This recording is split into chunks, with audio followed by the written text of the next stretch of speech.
So sometimes people, they train a whole lot, they work really hard, they're really good at pickleball, but they're not working on their off-court relationships.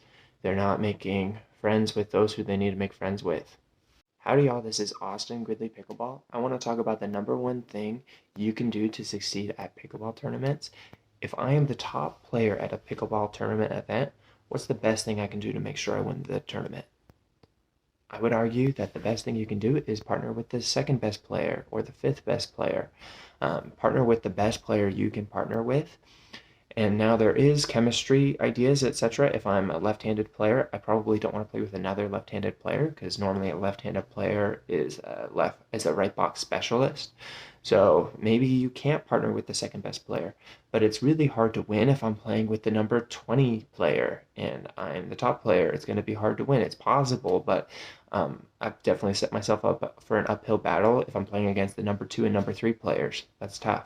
If you're the number 2 player, you want to play with the top player or the best player you can. You don't want same idea. You don't want to be playing with weaker players. And so you can be training, you can work really hard, but a lot of these tournaments are won or lost. Just you can tell me who you're playing with, and I can tell you what you're gonna do probably. There are upsets and things can happen, but you really want to set yourself up for success. So it's not when you're getting ready to do tournament. Think of ways you can get a stronger player than maybe you warrant. For example, in the past, Shelton was my first professional pickleball partner, and at the time, I was not even established a top 20, top 30 pickleball player in Utah. Shelton was definitely top 5 at the time, and we were playing this huge pickleball event.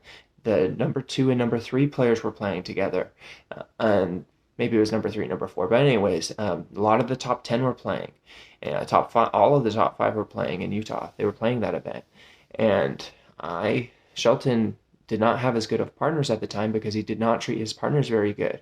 I was very consistent. I would grind. I was reliable. I had pretty good counters. But one of the main things that made it so I could play really well with him was he would mess up a shot and he would blame me. He would get mad at me, and I was able to tune it out really well.